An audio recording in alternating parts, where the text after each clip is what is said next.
Do you know you can actually make swallow out of your rice? That's your regular rice you eat at home. Most times you are tired of rice. Try swallow. Okay, make sure you use this short grain rice. That's what you should use. I've tested both and discovered that this is the best. So all you need to do is to wash it very well because it's full of starch. Wash till the water is clear like this. Then you soak it for some hours. You can soak it overnight. You can soak it for 5 hours. I think I soaked this up to 6 to 8 hours. I soaked it in the morning and I blended it in the evening because it was for dinner. So I'm just putting it in my blender now, though this blender is not very strong, but I was actually scared, you know. So if you have a strong blender, please use it, especially those who have buchi mix. See, I blended it at first, it wasn't smooth, and I discovered that it was too full. I had to pour some out so that I can blend them in batches, like little by little. So now this is the second batch. It's very smooth, so I just went ahead to blend all order. And as you are blending, ensure you don't add too much water. Okay, so I put my water in the fire. It was already boiling, so I have to reduce it. So put some little water in the pot, as in leave some hot water. Then you just start pouring the blended rice into the pot like this. As you pour in, you keep stirring and stirring and stirring. So that's how you just continue stirring. You can see that it's already molding, like in form of a pap.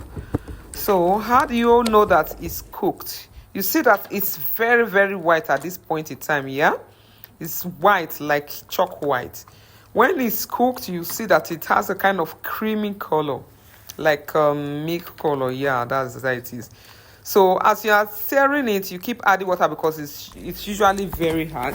So, and the water you are adding, make sure it's hot water. The hot water you reduce the other time. You see, the way I folded, the ones you fold it, the ones up will go down and the one down will come up. So the more you do that, you keep adding water, you stir again, cover it and allow it cook, then open it again. You just continue like that. Okay, so you can see it's gradually coming together. This time around, I decided to pour in some sunflower oil. Why did I do that? So that it will not be sticking too much, okay, or gummy. Let me say it like that.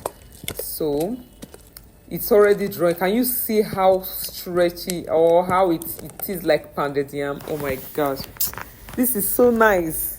You will not even know that you are eating rice. You will think that you are eating pounded yam. So I just put it in this cellophane and try to mold it very well. It's so attractive and delicious. So this is soup. This is vegetable soup for my hubby, and that's the food. Yeah, for me, I like egusi soup very well, melon soup. So I decided to make separate soup for both of us. This is my own melon soup and that is his own vegetable soup. If you like this video, please give it a thumbs up. Help us to share this video so that a lot of persons can see it. I hope you are going to try this out. See you in my next video. Bye.